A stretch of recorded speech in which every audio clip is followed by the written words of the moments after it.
ਸ਼੍ਰੀ ਅਕਾਲ ਜੀ। ਤੁਸੀਂ ਦੇਖ ਰਹੇ ਹੋ ਮੁੱਦੇ ਸਮਾਜ ਦੇ। ਅੱਜ ਅਸੀਂ ਇਹਨਾਂ ਦੇ ਵਿੱਚ ਲੈ ਕੇ ਆ ਰਹੇ ਹਾਂ ਪੰਜਾਬੀ ਸੱਭਿਆਚਾਰ ਦੀ ਗੱਲ ਕਰਾਂਗੇ। ਪੰਜਾਬੀ ਸੱਭਿਆਚਾਰ ਜਿਹੜਾ ਸਾਡਾ ਵਿਰਸੇ ਦਾ ਅਮੀਰ ਸੱਭਿਆਚਾਰ ਅੱਜ ਲੋਪ ਹੋ ਚੁੱਕਿਆ ਹੈ ਤੇ ਉਸ ਨੂੰ ਬਚਾਉਣ ਵਾਸਤੇ ਇੱਕ ਸਾਹਿਤ ਦਾ ਬਹੁਤ ਵੱਡਾ ਯੋਗਦਾਨ ਹੈ। ਇਸੇ ਤਹਿਤ ਸਾਡੇ ਨਾਲ ਵਿਸ਼ੇਸ਼ ਤੌਰ ਤੇ ਜੁੜੇ ਹੋਏ ਨੇ ਮੈਡਮ ਸੁਮਨਦੀਪ ਕੌਰ ਜੀ, ਜਿਹੜੇ ਕਿ ਜਿਨ੍ਹਾਂ ਨੂੰ ਕਿ ਦੀਪ ਹੀਰਾਨੀ ਨਾਮ ਨਾਲ ਜਾਣਿਆ ਜਾਂਦਾ ਹੈ। ਇੱਕ ਗੀਤਕਾਰ ਨੇ, ਇੱਕ ਕਵਿੱਤਰੀ ਨੇ। ਸਾਹਿਤ ਵਿੱਚ ਇਹਨਾਂ ਦਾ ਬਹੁਤ ਵੱਡਾ ਯੋਗਦਾਨ ਹੈ। ਸੱਭਿਆਚਾਰ ਮੁੱਦੇ ਤੇ ਇਹਨਾਂ ਨਾਲ ਗੱਲ ਕਰਾਂਗੇ। ਮੈਨੂੰ ਤੁਹਾਡਾ ਪਹਿਲਾਂ ਸਭ ਤੋਂ ਸਵਾਗਤ ਹੈ। ਸਤਿ ਸ਼੍ਰੀ ਅਕਾਲ ਜੀ। ਤੇ ਨਾਓ ਪੰਜਾਬ ਲਾਈਵ ਦੇਖ ਰਹੇ ਸਾਰੇ ਦਰਸ਼ਕਾਂ ਨੂੰ ਠੀਕ ਹੈ ਮੈਂ ਗੱਲ ਕਰਦੇ ਹਾਂ। ਸਾਡਾ ਜਿਹੜਾ ਸੱਭਿਆਚਾਰ ਸੀ ਅਲੋਪ ਹੋ ਚੁੱਕਿਆ, ਇਹਦੇ ਲਈ ਕੀ ਲੱਗਦਾ ਵੀ ਇਹ ਸੱਭਿਆਚਾਰ ਜਿਹੜਾ ਅਮੀਰ ਸੱਭਿਆਚਾਰ ਸੀ ਸਾਡਾ, ਇਹ ਲੋਪ ਹੋਣ ਦੇ ਕੀ ਕਾਰਨ ਸੀ?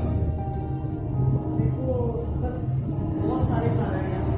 ਜੇਕਰ ਅਸੀਂ ਅੱਜ ਕੱਲ ਸੱਭਿਆਚਾਰ ਦੀ ਕਰੀਏ ਤਾਂ ਅੱਜ ਸੱਭਿਆਚਾਰ ਦਾ ਇੱਕ ਜਿਹੜਾ ਸ਼ਬਦ ਆ ਉਹਦੇ ਅਰਥ ਵੀ ਆ ਤੇ ਉਹਦੀ ਨੀਂਹ ਦੇ ਉਦਾਹਰਣ ਵੀ ਆ। ਅਤੇ ਅੱਜ ਤੱਕ ਜੇ ਸੋਚੀਏ ਤਾਂ ਜਿਵੇਂ ਕਿ ਉਹਦੇ ਵਿਆਹਾਂ ਦੀ ਗੱਲ ਕਰ ਲਈਏ, ਜਨਮ ਮਰਨ ਜਾਂ ਜਿੰਨੇ ਵੀ ਸਾਡੇ ਨਾਲ ਸਾਡੇ ਉਹਨਾਂ ਦੀ ਗੱਲ ਕਰ ਲਈਏ, ਅਸੀਂ ਦਿਖਾ ਸਕਦੇ ਹਾਂ ਸ਼ਿੰਗਾਰ ਹੋ ਗਏ, ਸਾਜੋ ਸਮਾਨ ਹੋ ਗਿਆ, ਘਰ ਘਰੇਲੂ ਕੁਝ ਵਸਤਾਂ ਹੋ ਗਈਆਂ, ਇਹ ਕਈਆਂ ਆ ਦਿਖਾ ਸਕਦੇ ਹਾਂ। ਆ ਸਾਡੇ ਸੱਭਿਆਚਾਰ ਇੱਕ ਵਕਤ ਅੱਜ ਤੋਂ ਬਾਅਦ 10 ਸਾਲ ਬਾਅਦ ਦੀ ਗੱਲ ਜੇ ਅੰਦਾਜ਼ਾ ਅਸੀਂ ਲਗਾਈਏ ਤਾਂ ਵਕਤ ਇਹੋ ਜਿਹਾ ਆ ਜਾਣਾ ਹੈ ਜਦੋਂ ਸੱਭਿਆਚਾਰ ਸ਼ਬਦ ਰੂਪ ਲੈਣਾ, ਜਿਹਨੂੰ ਅਸੀਂ ਅੱਖਰਾਂ ਦੇ ਵਿੱਚ ਲਿਖ ਕੇ ਦੇਖ ਸਕਦੇ ਹਾਂ। ਬੱਚੇ ਜਿਹੜੇ ਆ ਉਹਦੀ ਪਰਿਭਾਸ਼ਾ ਜਿਹੜੀ ਉਹ ਸ਼ਬਦ ਰੂਪ ਤੇ ਲਿਆ ਕਰਦੇ ਤਾਂ ਉਦਾਹਰਨ ਦੀ ਸੱਭਿਆਚਾਰ ਸਭ ਤੋਂ ਵੱਡਾ ਕਾਰਨ ਜਿਹੜਾ ਮੈਂ ਆਪਣੇ ਤੌਰ ਤੇ ਮੰਨਦੀ ਹਾਂ ਤੇ ਉਹ ਜਿਹੜਾ ਆ ਅੱਜ ਸਾਡੇ ਬੱਚੇ ਜਿਹੜੇ ਆ ਉਹ ਵਿਸ਼ਵ ਐਜੂਕੇਸ਼ਨ ਪੜ੍ਹਾਈ ਕਰਦੇ ਪਰ ਪੜ੍ਹਾਈ ਲਿਖਾਈ ਦੇ ਨਾਲ ਨਾਲ ਕਿਤੇ ਨਾ ਕਿਤੇ ਉਹਨਾਂ ਦਾ ਰੰਗ ਢੰਗ ਤੇ ਅੱਜ ਦੀ ਸੱਭਿਆਚਾਰ ਦੀ ਗੱਲ ਆ ਜਾਂਦੀ ਹੈ। ਪਹਿਰਾਵਾ ਜਿਹੜਾ ਆ ਉਹ ਸਾਡੇ ਸੱਭਿਆਚਾਰ ਦੇ ਸਾਰਾ ਜਿਹੜਾ ਉਹ ਬਦਲਦਾ ਜਾਂਦਾ। ਉਹ ਇਸ ਕਰਕੇ ਕਿ ਜਿਹੜੀ ਸਿੱਖਿਆ ਆ ਉਹਦੇ ਵਿੱਚ ਅੰਗਰੇਜ਼ੀ ਦਾ ਪ੍ਰਸਾਰ ਵਧੇਰੇ ਜਾਂ ਵਿਦੇਸ਼ ਦੇ ਵਿੱਚ ਜਾਣ ਦੀ ਦੌੜ ਕਰਕੇ ਜਿਹੜਾ ਸਾਡੀ ਅੱਜ ਦੀ ਨੌਜਵਾਨ ਪੀੜ੍ਹੀ ਆ ਲੜਕੀਆਂ ਲੜਕੇ ਉਹ ਇਸ ਚੀਜ਼ ਤੋਂ ਜਿਹੜਾ ਆ ਉਹ ਖੜਾ ਛੁਡਾਈ ਜਾ ਰਿਹਾ। ਦੇਖੋ ਤੁਹਾਡੀ ਸਹੀ ਗੱਲ ਆ, ਕਿਉਂਕਿ ਸੱਭਿਆਚਾਰ ਦੇ ਜੇ ਆਪਾਂ ਸਾਡੇ ਪੱਛਮੀ ਸੱਭਿਆਚਾਰ ਦੀ ਗੱਲ ਕਰਦੇ ਹਾਂ, ਕਹਿੰਦੇ ਹੁੰਦੇ ਨੇ ਉਹ ਚੀਜ਼ ਨੂੰ ਅਡਾਪਟ ਆਪਣੇ ਲੋਕੀ ਨੇ ਜਿਹੜੇ ਸਾਡੇ ਸਮਾਜ ਦੇ ਨੇ, ਪੰਜਾਬੀ ਨੂੰ ਬੜੀ ਛੇਤੀ ਕਹਿੰਦੇ ਹੁੰਦੇ ਨੇ ਸਵੀਕਾਰ ਕਰ ਲੈਂਦੇ ਨੇ। ਪੰਜਾਬੀ ਦੀ ਇੱਕ ਪਹਿਚਾਣ ਹੁੰਦੀ ਹੈ ਭੋਲਾ ਭਾਣਾ ਤੇ ਸਾਦਾ ਜਿਹਾ, ਇਹਦੇ ਨਾਲ ਨਾਲ ਇੱਕ ਪਹਿਚਾਣ ਕੀਤੀ ਜਾਂਦੀ ਹੈ, ਇਸੇ ਤਰ੍ਹਾਂ ਅਡਾਪਟ ਕਰ ਲੈਂਦਾ। ਜੀ ਬਿਲਕੁਲ। ਮੈਂ ਇੱਕ ਛੋਟੀ ਜਿਹੀ ਮੈਂ ਦੱਸਣਾ ਚਾਹਾਂਗੀ ਤੁਹਾਨੂੰ ਕਿ ਮੈਂ ਕਵਿਤਾ ਇੱਕ ਛੋਟੀ ਜਿਹੀ ਸੀ ਕਿ ਜਦੋਂ ਮੈਂ ਚਾਹਾਂਗੀ ਕਿ ਮੈਂ ਸਿਰ ਢੱਕ ਕੇ ਸੁਣਾਵਾਂ, ਕਿਉਂਕਿ ਉਹਦੇ ਵਿੱਚ ਕਹਾਣੀ ਦੀ ਮਨ ਬਾਦਸ਼ਾਹੀ ਦਾ ਮੈਂ ਜ਼ਿਕਰ ਜ਼ਰੂਰ ਕੀਤਾ ਸੀਗਾ ਕਿ ਬੌੜੀ ਬਾਬਾ ਨਾਨਕ ਦਾ ਦੁਨੀਆ ਦਾ ਚੱਲੀ ਆ। ਉਹਦੇ ਵਿੱਚ ਇਹ ਸਾਰੇ ਜਿਹੜੇ ਆਪਾਂ ਹੁਣ ਵਿਸ਼ਿਆਂ ਦੀ ਗੱਲ ਕਰ ਰਹੇ ਕਾਰਨਾਂ ਦੀ ਗੱਲ ਕਰ ਰਹੇ ਕਾਰਨ ਜਿਹੜੇ ਸਾਫ਼ ਸਮਝ ਕੁੜੀਆਂ ਦੇ ਵੀ ਹੋਵੇ ਬਹੁਤ ਹੀ ਫੈਸ਼ਨ ਹੈ ਖਰੀਦੀ, ਕੁੜੀਆਂ ਦੇ ਵੀ ਹੋਵੇ ਬਹੁਤ ਹੀ ਫੈਸ਼ਨ ਹੈ ਖਰੀਦੀ, ਅੰਗ ਪ੍ਰਦਰਸ਼ਨ ਕਰਦੀਆਂ ਪਾਉਂਦੀਆਂ ਪਾਣੇ ਤੇ ਸਿਰ ਤੇ ਚੁੰਨੀ ਲੈਣ ਵਾਲੀ ਹੋਣੀ ਚੱਲੀ ਆ ਜਾ ਬਾਬਾ ਨਾਨਕ। तो ये उसका मुतादा एक बड़ा छोटा गया सुनाया है कि सिर्फ मुझे कुछ लिखना नहीं है, वो मैं महसूस की। मैं अभी जितने भी जावा के खास करके ਅਸੀਂ ਕਿਸੇ ਥੋੜਾ ਸ਼ਹਿਰੀ ਪੱਖ ਨੂੰ ਲੈ ਕੇ ਉੱਤਰ ਜਾਈਏ ਤੇ ਬੜੇ ਅਜੀਬ ਜਿਹੇ ਤਰੀਕੇ ਦੇ ਨਾਲ ਉਹਨਾਂ ਦਾ ਨਜ਼ਰੀਆ ਦੇਸੀ ਜਿਹਾ ਵੀ ਇਹਨੂੰ ਸ਼ਾਇਦ ਪੰਜਾਬੀ ਤੋਂ ਬਿਨਾਂ ਕੁਛ ਨਹੀਂ। ਜਿਹੜੀ ਭਾਸ਼ਾ ਹੈ ਉਹ ਸਾਡੇ ਪਹਿਰਾਵੇ ਦੇ ਨਾਲ ਹੀ ਜੋੜਦੇ ਆ, ਜਾਂ ਸਾਡੀ ਜਿਹੜੀ ਪੜ੍ਹਾਈ ਆ ਉਹਨੂੰ ਪਹਿਰਾਵੇ ਨਾਲ ਹੀ ਜੋੜਦੇ ਆ, ਉਹ ਤੋਂ ਅਲੱਗ ਨਹੀਂ ਦਿਖਦੀ। ਇਹ ਜ਼ਰੂਰੀ ਨਹੀਂ ਹੁੰਦਾ ਕਿ ਜੇ ਕੋਈ ਸਿਰ ਤੇ ਚੁੰਨੀ ਲੈ ਕੇ ਬੈਠੀ ਜਾਂ ਸੁੱਕ ਪਾ ਕੇ ਬੈਠੀ ਤਾਂ ਉਹ ਹੁੰਦੀ ਜਾਂ ਨਹੀਂ।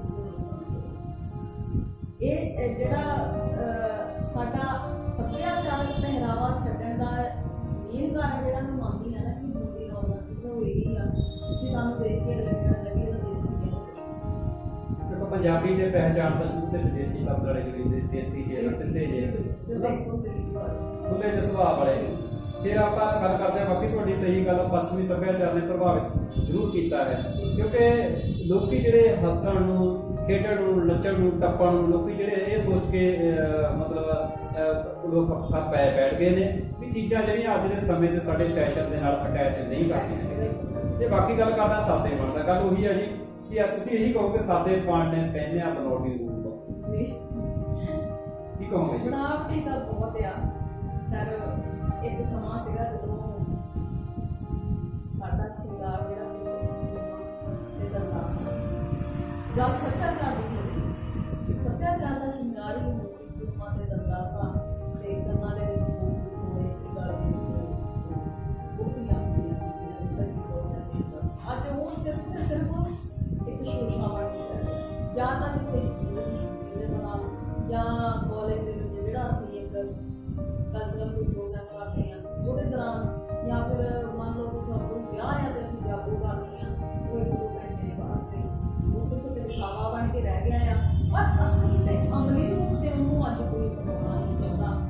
ਉਹ ਇਸ ਕਰਕੇ ਕਿ ਅੱਜ ਕਹਿੰਦੇ ਕੁੜੀਆਂ ਨੂੰ ਚੁੰਨੀ ਵੀ ਲੈਣੀ ਭਾਰੀ ਦਾ, ਚੁੰਨੀ ਦਾ ਵੀ ਬੜਾ ਭਾਰ ਲੱਗਦਾ ਹੈ, ਕਿਉਂਕਿ ਪੱਛਮੀ ਜਿਹੜਾ ਪਹਿਰਾਵਾ ਹੁੰਦੇ ਆ ਉਹਦੇ ਤੇ ਰੋਜ਼ ਕੱਪੜੇ ਪੈਂਟ ਹੁੰਦੀ ਹੈ, ਉਹਦੇ ਨਾਲ ਤੁਹਾਡੀ ਮਰਜ਼ੀ ਆ ਤੁਸੀਂ ਉਸ ਦਾ ਲਓਗੇ ਨਾ ਲਓ। ਪਰ ਪੰਜਾਬੀ ਪਹਿਰਾਵੇ ਦਾ ਇੱਕ ਆਪਣਾ ਹੀ ਰੰਗ ਤਾਂ ਹੁੰਦਾ ਸੀ ਕਿ ਉਹ ਇੱਕ ਚੁੰਨੀ ਹੁੰਦੀ ਸੀ, ਸਲਵਾਰ ਹੁੰਦੀ ਸੀ ਤੇ ਲੰਬਾ ਸਾਰਾ ਕਮੀਜ਼ ਤੇ ਫੁਲਕਾਰੀ ਦਾ ਉੱਪਰ ਵੀ ਹੋਣਾ ਹੋਰ ਵੀ ਜ਼ਿਆਦਾ ਖੂਬਸੂਰਤ ਹੈ। ਤੇ ਅੱਜ ਜਿਹੜੀ ਆ ਗੱਲ ਕਰੀਏ ਕੁੜੀਆਂ ਨੂੰ, ਤਾਂ ਕੁੜੀਆਂ ਕਹਿੰਦੀਆਂ ਮੈਨੂੰ ਅਕਸਰ ਹੀ ਜ਼ਿਆਦਾਤਰ ਜਿਹੜਾ ਹੈ ਉਹ ਸੱਭਿਆਚਾਰਕ ਤੇ ਪਹਿਰਾਵੇ ਦੇ ਵਿੱਚ ਜਿਹੜਾ ਲੋਕਾਂ ਨੇ ਖੂਬਸੂਰਤ ਕੀਤਾ ਹੈ, ਉਹ ਸਾਰੇ ਐਪਰੀਸ਼ੀਏਟ ਕਰਦੇ ਇਸ ਕਰਕੇ ਤੁਸੀਂ ਅੱਜ ਦੇ ਜ਼ਮਾਨੇ ਦੇ ਵਿੱਚ ਜਿਹੜਾ ਆ ਉਹ ਆਪਣੀ ਦਿੱਖ ਰੇਖ ਸੰਭਾਲ ਕੇ ਰੱਖੀ ਹੋਈ ਹੈ। ਤੇ ਮੈਂ ਬੜੇ ਸ਼ੌਕ ਨਾਲ ਪਾਉਂਦੀ ਤੇ ਮੈਨੂੰ ਬਹੁਤ ਪਸੰਦ ਹੈ, ਤੇ ਕਈ ਵਾਰ ਮੈਨੂੰ ਕੋਈ ਦੱਸੀ ਗੱਲ ਕਰੇ ਤਾਂ ਮੈਨੂੰ ਬਹੁਤ ਵਧੀਆ ਲੱਗਦਾ। ਅੱਛਾ, ਗੱਲ ਕਰਦੇ ਆ ਵਿਆਹ। ਦੇਖੋ ਪਹਿਲਾਂ ਵਿਆਹ ਹੁੰਦੇ ਸੀ, ਕਹਿੰਦੇ ਉਹੀ ਅਗਰ ਪਹਿਲਾਂ ਘਰ ਵਾਲੀ ਨੇਲ ਲਿਆਉਣਾ, ਕੜਾਈ ਚੜ ਗਈ ਤੇ ਨੇਲ ਦਾ ਆਉਣਾ ਤੇ ਬਰਾਤ ਦਾ, ਇਹ ਵਿਆਹਾਂ ਦੀ ਜਿਹੜੀ ਹੈਗੀ ਆ ਦੇਖੇ ਕੁਝ ਚੇਂਜ ਨਹੀਂ ਹੋ ਸਕਦੀ। ਮੈਂ ਤੁਹਾਨੂੰ ਪਹਿਲਾਂ ਵੀ ਜ਼ਿਕਰ ਕੀਤਾ ਕਿ ਇਹ ਸਿਰਫ ਤੇ ਸਿਰਫ ਇੱਕ ਐਂਟਰਟੇਨਮੈਂਟ ਦੀ ਸ਼ੋਸ਼ੇਬਾਜ਼ੀ ਹੈਗੀ ਆ। ਜਿਵੇਂ ਕਿ ਨਾਨਕਾ ਮੇਲ ਦਾ ਆਉਣਾ ਤੇ ਜਾਗੋ ਸੱਭਿਆਚਾਰ ਦਾ ਇੱਕ ਹਿੱਸਾ ਹੀ ਨਹੀਂ ਸੀ, ਕਿ ਉਹ ਇੱਕ ਰਸਮ ਸੀ। ਉਹ ਇੱਕ ਰਸਮ ਸੀ ਕਿ ਨਾਨਕਾ ਮੇਲ ਜਿਹੜਾ ਹੁੰਦਾ ਹੈ ਉਹਨਾਂ ਨੇ ਜਾਗੋ ਕੱਢਣੀ ਕਰਨੀ, ਆਸਾ ਇਕੱਠਾ ਕਰਨ ਦੀ, ਜਾਂ ਇੱਕ ਰਸਮ, ਇੱਕ ਰਿਵਾਜ ਬਣਿਆ ਹੋਇਆ ਸੀ। ਅੱਜ ਸਿਰਫ ਤੇ ਸਿਰਫ ਇੱਕ ਮਨੋਰੰਜਨ ਦਾ ਸਾਧਨ ਬਣ ਗਿਆ ਹੈ। ਕਿਉਂਕਿ ਵਿਆਹ ਦਾ ਗੱਲ ਇਹੀ ਕਿਹਾ ਜਾ ਸਕਦਾ ਹੈ, ਕਹਿੰਦੇ ਹੁਣ ਜੇ ਕਿਸੇ ਨੇ ਕਾਰਡ ਭੇਜ ਦਿੱਤਾ ਜਾਂਦਾ, ਕਹਿੰਦਾ ਕਿ ਤੁਸੀਂ ਕਾਰਡ ਪੈਲਸ ਦਾ ਐਡਰੈਸ ਲਿਖ ਦਿੱਤਾ ਜਾਂਦਾ ਕਿ ਵਿਆਹ ਤੇ ਤਾਂ ਹੋਣਾ, ਵਿਆਹ ਤਾਂ ਧਰਿਆ ਹੋਇਆ, ਖੁਸ਼ੀ ਤਾਂ ਹੈਗੀ ਆ, ਪਰ ਖੁਸ਼ੀ ਸਾਂਝੀ ਕਿੱਥੇ ਕਰਨੀ ਹੈ? ਪੈਲਸ ਚ ਆ ਜਾਓ, ਉੱਥੇ ਹੀ ਹੁੰਦੇ ਹੋ। ਉੱਥੇ ਤੱਕ ਲੋਕਾਂ ਨੇ ਵੀ ਕਹਿ ਰਹੇ ਮੌਕੇ ਦੇ ਉੱਤੇ ਜਦੋਂ ਕਹਿੰਦੇ ਹੁੰਦੇ ਨੇ ਵੀ ਬਰਾਤ ਦਾ ਕੋਈ ਕਾਲ ਕਰ ਦਿਓ ਜੀ, ਬਰਾਤ ਆਊਗੀ ਤਾਂ ਕਾਲ ਕਰ ਦਿਓ, ਕਿਉਂਕਿ ਉਸ ਟਾਈਮ ਜਾ ਕੇ ਖੜ ਜਾਣਾ, ਰੋਟੀ ਖਾਣੀ ਆ, ਬਾਅਦ ਵਿੱਚ ਸ਼ਗਨ ਪਾਇਆ, ਸ਼ਗਨ ਪਾਉਣ ਤੋਂ ਬਾਅਦ ਇਹਨਾਂ ਦੀ ਰੋਟੀ ਖਾਇਆ ਘਰਾਂ ਨੂੰ ਕੁਝ ਕਰ ਦਿੱਤਾ ਜਾਂਦਾ ਹੈ। ਇਹ ਦਿੱਖ ਬਦਲ ਚੁੱਕੀ ਆ। ਅੱਜ ਜੇ ਕਹਿੰਦੇ ਕਿੱਧਰ ਗਏ ਨੇ ਸਾਡੇ ਜਿਹੜੇ ਸੱਭਿਆਚਾਰ ਦੇ ਹਿੱਸਾ ਬਣੇ ਹੋਏ ਸੀ, ਮੇਲੇ ਸੀ, ਇਤਿਹਾਸ ਸੀ, ਲੋਕ ਗੀਤ ਸੀ, ਬੋਲੀਆਂ ਸੀ, ਤੇ ਇੱਥੋਂ ਤੱਕ ਇੱਕ ਸਿੱਠਣੀਆਂ ਵੀ ਹੁੰਦੀਆਂ ਸੀਗੀਆਂ ਜਿਹੜੀ ਵਿਆਹ 'ਚ ਗਾਈ ਜਾਂਦੀਆਂ ਸੀਗੀਆਂ। ਕਹਿੰਦੇ ਹੁੰਦੇ ਆ ਕਿ ਵਿਆਹ ਦੀਆਂ ਸਿੱਠਣੀਆਂ ਦੇ ਨਾਲ ਵਿਆਹ ਦੇ ਵਿੱਚ ਨਾਨਕਾ ਦੇ ਦਾਰਾਂ ਦੇ ਵਿੱਚ ਜਿੰਨਾ ਲੱਗਦੇ ਸਿੱਠਣੀਆਂ ਦੇ ਦੇਖਦੇ ਸੀ, ਤਾਂ ਬੜਾ ਇੱਕ ਸਾਰੇ ਦੇ ਨਾਲ ਉਸ ਚੀਜ਼ ਨੂੰ ਮਾਣਿਆ ਜਾਂਦਾ ਸੀ, ਠੰਡਾਇਆ ਜਾਂਦਾ ਸੀ। ਅੱਜ ਤੇ ਜੇਕਰ ਤੁਸੀਂ ਸ਼ਾਇਦ ਸਿੱਠਣੀਆਂ ਦੇਣ ਵੀ ਲੱਗਦੇ ਹੋ ਤਾਂ ਕਿਤੇ ਨਾ ਕਿਤੇ ਨਿੱਜੀ ਤੌਰ ਤੇ ਤੁਹਾਨੂੰ ਸੰਗ ਦਾ ਬੜੀ ਫਾਟੂ ਕਹਿ ਕੇ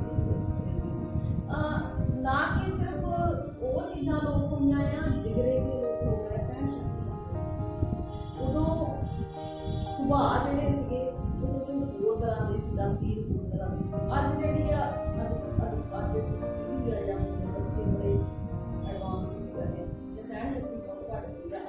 ਅੱਜ ਬੱਚੇ ਆਪਣੇ ਮਾਂ-ਬਾਪ ਦੀ ਗੱਲ ਨੂੰ ਇੱਕ ਸਹਿਜਤਾ ਦੇ ਨਾਲ ਗ੍ਰਹਿਣ ਨਹੀਂ ਕਰ ਸਕਦੇ।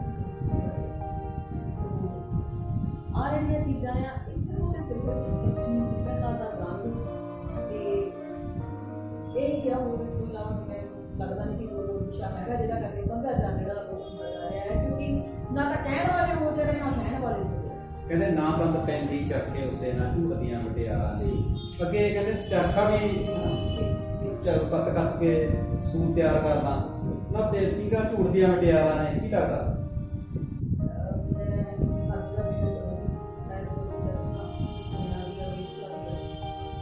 ਸਾਡੇ ਸਮੇਂ ਤੋਂ ਜਿਹੜਾ ਕੱਤਣਾ ਤੇ ਉਦੋਂ ਤੋਂ ਛੱਡ ਦਿੱਤਾ ਸੀ, ਸਾਡੀਆਂ ਮਾਵਾਂ ਕੱਢਦੀਆਂ ਹੁੰਦੀਆਂ ਤੇ ਸਾਨੂੰ ਬੜਾ ਚਲੋ ਚਰਖਾ ਦੇਖਿਆ ਵੀ ਜ਼ਰੂਰ ਆ, ਪਰ ਮੈਂ ਕਦੀ ਉਹਨੂੰ ਆਪ ਖੁਦ ਚਲਾ ਕੇ ਨਹੀਂ ਦੇਖਿਆ ਤੇ ਕੀ ਝੂਠੀ ਆ। ਪਰ ਜਿਹੜੀਆਂ ਹੁਣ ਤੋਂ ਬਾਅਦ ਵਿੱਚ ਦੀਆਂ ਜਿਵੇਂ ਕਿ ਸਾਡਾ ਆ ਤੇ ਉਮਰ ਦੀਆਂ ਟੀਨੇਜ ਦੀ ਗੱਲ ਕਰੀਏ, ਉਹਨਾਂ ਨੂੰ ਤੇ ਕੋਈ ਪੀਣ ਦਾ ਵੀ ਕੁਝ ਚਾਅ ਨਹੀਂ ਰਿਹਾ। ਸਾਡੇ ਟਾਈਮ ਦੇ ਵਿੱਚ ਪੀਣ ਦਾ ਚਾਅ ਹੁੰਦਾ ਸੀਗਾ ਕਿ ਚਲੋ ਪੀਣੀਆਂ ਲੱਗੀਆਂ ਆ, ਪੀਣ ਪਾਈ ਆ ਤੇ ਝੂਟੇ ਆਈਏ। ਤੇ ਹੁਣ ਗੀਤਾਂ ਦੇ ਵਿੱਚ ਵੀ ਤੁਸੀਂ ਜ਼ਿਕਰ ਆਮ ਹੀ ਸੁਣਦੇ ਹੁੰਦੇ ਆ, ਪੀਂਘਾਂ ਦਾ ਜ਼ਿਕਰ ਘਟ ਗਿਆ ਆ ਤੇ ਆਪਣੀਆਂ ਤ੍ਰਿੰਜਣਾ ਦਾ ਜ਼ਿਕਰ ਘਟ ਗਿਆ। ਉਹਦੇ ਵਿੱਚ ਵੀ ਅੱਜ ਕੱਲ੍ਹ ਮਰਗੈਟੀਆਂ ਘੁੰਮਦੀਆਂ ਆ ਤੇ ਮਰਸੀਡੀਜ਼ ਘੁੰਮਦੀਆਂ, ਲੈਂਬਰਗਿਨੀ ਘੁੰਮਦੀਆਂ ਆ। ਗੱਡੀਆਂ ਦੇ ਨਾਵਾਂ ਨਾਲ ਹੀ ਜੁੜ ਚੁੱਕਾ ਆ ਜਿਹੜਾ ਗੀਤਕਾਰੀ ਦਾ ਮਾਹੌਲ ਵੀ ਆ। ਪੀਂਘਾਂ ਨੂੰ ਤੇ ਵਿਚਾਰੀਆਂ ਕੋਈ ਪੁੱਛਦਾ ਨਹੀਂ। ਕਿਉਂਕਿ ਇੱਕ ਤਾਂ ਬਾਕੀ ਤੁਹਾਡੀ ਸਹੀ ਗੱਲ ਆ, ਕਹਿੰਦੇ ਲੋਕਾਂ ਦੇ ਜਿਹੜੇ ਸਿੱਖਣੇ ਦੀ ਗੱਲ ਕੀਤੀ ਸੀ, ਲੋਕਾਂ ਦੇ ਜਿਹੜੇ ਜਿਗਰੇ ਦੇ ਫਿਰਦੇ ਨੇ ਬੜੇ ਕਮਜ਼ੋਰ ਹੋ ਚੁੱਕੇ ਨੇ, ਸਹਿਣ ਸ਼ਕਤੀ ਜਿਹੜੀ ਆ ਖਤਮ ਹੋ ਚੁੱਕੀ ਆ। ਗੱਲ ਇੱਕ ਨਹੀਂ ਕਰਦੇ ਆ, ਹੁਣ ਕੁਝ ਦਿਨ ਪਹਿਲਾਂ ਹੀ ਜਿਹੜਾ ਸਮਾਂ ਪਹਿਲਾਂ ਇੱਕ ਸਾਉਣ ਦਾ ਮਹੀਨਾ ਲੰਘ ਚੁੱਕੇ ਆ। ਸਾਉਣ ਦੇ ਮਹੀਨੇ 'ਚ ਕਹਿੰਦੇ ਟੀਕਾਂ ਔਰਤਾਂ ਜਿਹੜੀਆਂ ਹੁੰਦੀਆਂ ਸੀ, ਲੜਕੀਆਂ ਹੁੰਦੀਆਂ ਸੀ, ਆਪਣੇ ਪੇਕੇ ਘਰ ਜਾਂਦੇ ਸੀ, ਟੀਕਾਂ ਝੂਟਦੀਆਂ ਹੁੰਦੀਆਂ ਸੀਗੀਆਂ। ਇਹਦਾ ਵੀ ਇੱਕ ਨਵਾਂ ਰੂਪ ਦੇਖਣ ਨੂੰ ਮਿਲਿਆ ਸਾਨੂੰ ਕਿ ਇਹ ਨਵੀਂ ਰੁੱਖ ਆ ਜਿਹੜੀ ਨਵੀਂ ਅਸੀਂ ਅਡਾਪਟ ਕੀਤੀ ਆ ਲੋਕਾਂ ਨੇ। ਉਹ ਕਹਿੰਦੇ ਡੀਜ਼ੇ ਲਾ ਕੇ ਉਹਦੇ ਵਿੱਚ ਗਿੱਧਾ ਭੰਗੜਾ ਡਾਂਸ ਕਰ ਲੈਂਦੀਆਂ ਨੇ। ਉਹ ਕਹਿੰਦੇ ਵੀ ਅਸੀਂ ਜੀ ਉਹ ਕਰ ਲਿਆ। ਕੀ ਲੱਗਦਾ ਹੈ ਕਿ ਇਹ ਵੀ ਕਨੌਟੀ ਰੂਪ ਤੇ ਇਹਨੂੰ ਵੀ ਮਾਪ ਦੇ ਦਿੱਤੀ ਗਈ ਆ? ਕਿਉਂਕਿ ਜੋ ਤੀਆਂ ਦੇ ਮੌਕੇ ਗਾਈਆਂ ਜਾਣ ਵਾਲੀਆਂ ਬੋਲੀਆਂ ਆ, ਉਹ ਅੱਜ ਦੀਆਂ ਕੁੜੀਆਂ ਦੀਆਂ ਨਹੀਂ ਆਉਂਦੀਆਂ। ਇਹਦਾ ਮੁੱਖ ਕਾਰਨ ਜਿਹੜਾ ਆ ਕਿ ਉਹਨਾਂ ਨੂੰ ਪਹਿਲਾਂ ਗੁੜਤੀ ਵਜੋਂ ਕੰਮ ਕਰਦੀਆਂ ਹੁੰਦੀਆਂ ਸੀ, ਹਮ ਸੁਭਾਅ ਵੀ ਆਉਂਦੇ ਸੀ, ਹਮ ਸੁਖਣੀਆਂ ਵੀ ਆਉਂਦੀਆਂ ਸੀ, ਹਮ ਬੋਲੀਆਂ ਵੀ ਆਉਂਦੀਆਂ ਸੀ, ਟੱਪੇ ਢੋਲੇ ਵਾਈ ਹਮ ਆਉਂਦੇ ਸੀ। ਅੱਜ ਮਾਵਾਂ ਨੂੰ ਇਹ ਸਭ ਕੁਝ ਨਹੀਂ ਆ ਰਿਹਾ ਤੇ ਧੀਆਂ ਨੂੰ ਕਿਵੇਂ ਆਵੇਗਾ? ਕਿਉਂਕਿ ਜਦੋਂ ਕਿਤੇ ਵੈਸੇ ਵੀ ਮੁੱਖ ਤੌਰ ਤੇ ਗੱਲ ਕੀਤੀ ਜਾਵੇ ਵੀ ਅੱਜ ਬੱਚਿਆਂ ਨੂੰ ਆਪਾਂ ਗਿੱਧਾ ਸਿਖਾਈਏ ਜਾਂ ਸਿਖਾਈਏ ਜੋ ਸਿਰਫ ਸਕੂਲ ਦੇ ਫੰਕਸ਼ਨ ਨਾਲ ਸੀਮਿਤ ਹੁੰਦਾ ਹੈ। ਪਰ ਉੱਦਾਂ ਤਾਂ ਪੰਜਾਬੀ ਬੱਚੇ ਪੰਜਾਬੀ ਬੋਲਦੇ ਆ, ਆਪਦੀ ਮਾਤ ਭਾਸ਼ਾ ਬੋਲਦੇ ਆ ਤੇ ਮਾਂ ਬਾਪ ਬੜਾ ਵਧੀਆ ਤਰੀਕੇ ਨਾਲ ਬੋਲੀ ਕਰਦੇ ਨੇ ਜਾਂ ਤੁਸੀਂ ਬੋਲੋ ਜਾਂ ਫਿਰ ਜੇ ਤਾਂ ਪਤਾ ਲੱਗ ਸਕੇ ਕਿ ਸਾਡਾ ਉਹ ਇੱਕ ਚੀਜ਼ ਜਿਹੜੀ ਆ ਉਹ ਪੱਧਰ ਦੇ ਨਾਲ ਜੋੜ ਦਿੱਤੀ, ਸੱਭਿਆਚਾਰ ਦੇ ਨਾਲ ਤੋੜ ਕੇ ਪੱਧਰ ਦੇ ਨਾਲ ਜੋੜ ਦਿੱਤੀ ਆ ਕਿ ਸਟੇਟਸ ਤੁਹਾਡਾ ਕੀ ਆ, ਤੁਹਾਡਾ ਸਟੈਂਡਰਡ ਕਿੰਨਾ ਹੈ। ਜੇਕਰ ਤੁਹਾਡੇ ਬੱਚੇ ਥੋੜਾ ਅੰਗਰੇਜ਼ੀ 'ਚ ਗੱਲ ਕਰਦੇ ਆ ਦੈਟ ਮੀਨਸ ਤੁਹਾਡਾ ਸਟੈਂਡਰਡ ਬਹੁਤ ਵਧੀਆ ਤੇ ਜੇਕਰ ਉਹ ਤੁਹਾਡੀ ਆਪਣੀ ਭਾਸ਼ਾ ਦੇ ਵਿੱਚ ਕਿਸੇ ਸਾਹਮਣੇ ਗੱਲ ਕਰਦੇ ਆ ਜਾਂ ਸ਼ਰਾਰਤੀ ਰੂਪ ਨਾਲ ਸਾਹਮਣੇ ਆ ਜਾਂਦਾ ਆ ਤੇ ਉੱਥੇ ਕਿਹਾ ਜਾਂਦਾ ਵੀ ਨਹੀਂ ਨਾ ਕੁਛ ਨਹੀਂ। ਹਾਲਾਂਕਿ ਮੈਂ ਇਹ ਸੋਚਦੀ ਹਾਂ ਕਿ ਜਦੋਂ ਬੱਚੇ ਜਿਸ ਘਰ ਦੇ ਬੱਚੇ ਸ਼ਰਾਰਤੀ ਆ ਜਾਂ ਜਿਸ ਘਰ ਦੇ ਵਿੱਚ ਬੱਚਿਆਂ ਨੂੰ ਕਰਕੇ ਖਿਲਾਰਾ ਪਿਆ ਹੋਇਆ ਆ, ਇਹਦਾ ਮਤਲਬ ਕਿਤੇ ਨਾ ਕਿਤੇ ਉਹ ਵੀ ਸਾਡੇ ਸੱਭਿਆਚਾਰ ਦਾ ਹਿੱਸਾ ਜੁੜੇ ਆ। ਉਹ ਆਪਣੀ ਭਾਸ਼ਾ ਦੇ ਨਾਲ ਆਪਣੇ ਵਿਰਸੇ ਦੇ ਨਾਲ ਜੁੜੇ ਹੁੰਦੇ ਆ। ਤੇ ਜੇਕਰ ਕਿਸੇ ਘਰ ਦੇ ਵਿੱਚ ਜਮਾਂ ਸਫਾਈ ਦੇ ਬੱਚੇ ਹੈਗੇ ਤਾਂ ਮਤਲਬ ਜਾਂ ਤਾਂ ਬੱਚੇ ਮੋਬਾਈਲ ਤੇ ਆ ਜਾਂ ਬੇਹੱਦ ਜਿਹੜੀ ਲੋੜ ਤੋਂ ਵੱਧ ਪਾਬੰਦੀ ਆ ਉਹਦੇ ਸ਼ਿਕਾਰ। ਅੱਛਾ, ਇੱਕ ਗੱਲ ਕਰਦੇ ਆ ਇਹ ਵੀ ਜਿਵੇਂ ਬੱਚਿਆਂ ਦਾ ਰੁੱਖ ਜਿਹੜਾ ਹੈਗਾ, ਕਹਿੰਦੇ ਕਿਸੇ ਦੇਸ਼ ਦੀ ਤਰੱਕੀ ਆ ਜਿਹੜੀ ਹੈਗੀ ਆ, ਠੀਕ ਆ, ਨੌਜਵਾਨ ਤੇ ਨਿਰਭਰ ਕਰਦੀ ਆ। ਜੇ ਨੌਜਵਾਨ ਪੀੜ੍ਹੀ ਹੀ ਬਾਹਰ ਵਿਦੇਸ਼ਾਂ ਵੱਲ ਰੁੱਖ ਕਰ ਦੂਗੀ ਤਾਂ ਕੀ ਲੱਗਦਾ ਕਿ ਇਹਦੇ ਨਾਲ ਵੀ ਸੱਭਿਆਚਾਰ ਪ੍ਰਭਾਵਿਤ ਹੋਵੇਗਾ? ਜਿਹੜਾ ਨੌਜਵਾਨ ਪੀੜ੍ਹੀ ਦੇ ਬਾਹਰ ਹੀ ਅਸੀਂ ਗੱਲ ਕਰੀਏ, ਚਾਹੇ ਅਸੀਂ ਮੈਂ ਹਰ ਇੱਕ ਗੱਲ ਆਪਣੇ ਨਾਲ ਬੋਲੀ ਇਸ ਦੀ ਕਰਦੀ ਤਾਂ ਕਿ ਕੋਈ ਅਸੀਂ ਗੱਲ ਨਾ ਕਰੀਏ, ਗੁੱਸਾ ਨਾ ਕਰੀਏ, ਨਾਰਾਜ਼ ਨਹੀਂ ਨਾਰਾਜ਼ ਨਹੀਂ। ਅਸੀਂ ਇਹ ਸੋਚਦੇ ਹਾਂ ਕਿ ਸਾਡੇ ਬੱਚੇ ਦਾ ਫਿਊਚਰ ਜਿਹੜਾ ਸਿਕਿਉਰ ਕਰਨ ਦੇ ਚੱਕਰ ਦੇ ਵਿੱਚ ਅਸੀਂ ਉਹਨਾਂ ਨੂੰ ਜਿਹੜੀ ਆਪਾਂ ਇੱਕ ਐਜੂਕੇਸ਼ਨ ਕਹਿ ਦਿੰਦੇ ਹਾਂ, ਵੈਸਟਰਨ ਟਾਈਪ ਐਜੂਕੇਸ਼ਨ ਜਾਂ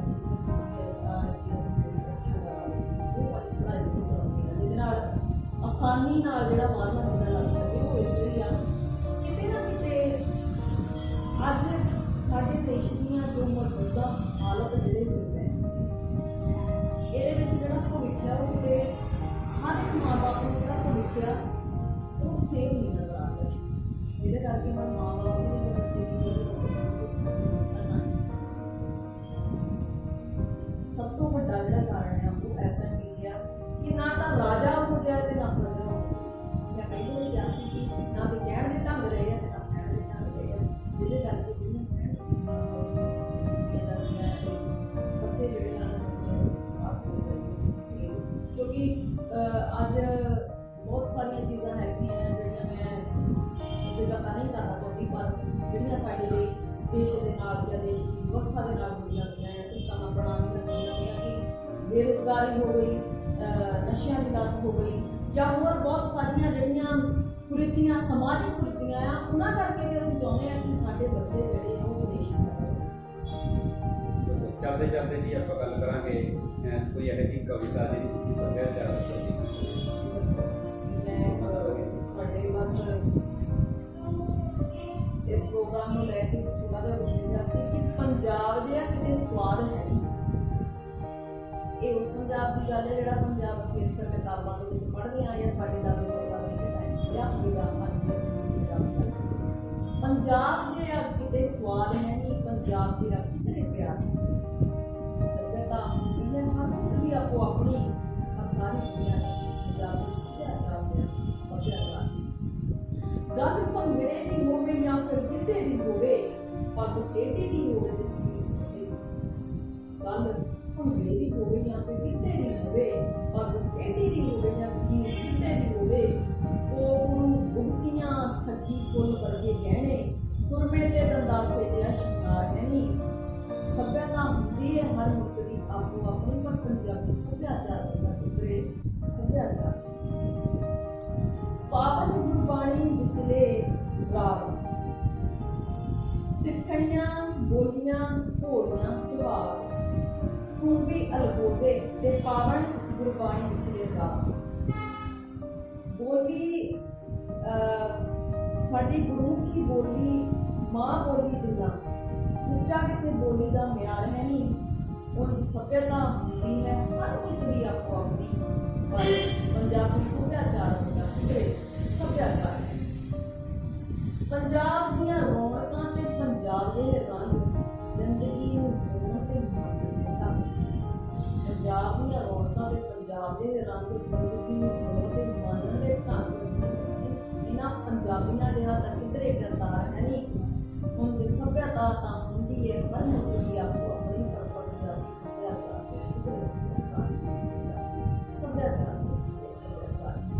ਬਹੁਤ ਵਧੀਆ ਗੱਲ ਆ ਜੀ। ਜੇਕਰ ਅਸੀਂ ਗੱਲ ਕਰੀਏ ਤਾਂ ਸੱਭਿਆਚਾਰ ਸਾਡੇ ਸੱਭਿਆਚਾਰ ਵਰਗਾ ਸਾਡੇ ਗੁੱਸੇ ਵਰਗਾ ਕਿਧਰੇ ਕੋਈ ਚੀਜ਼ ਨਹੀਂ ਹੈ, ਪਰ ਅੱਜ ਜਿਹੜੇ ਇਹ ਅਲੋਪ ਹੋਣ ਦਾ ਕਾਰਨ ਹੈ ਉਹ ਕਾਰਨ ਆ ਅਜੋਕਾ ਸਮਾਜ ਤੇ ਪੱਛਮੀ ਸੱਭਿਅਤਾ ਤੇ ਕਹਿਣ ਦੇ ਸਹਿਣ ਸ਼ਕਤੀ ਦਾ ਬਦਲਾਅ ਰਹਿਣਾ।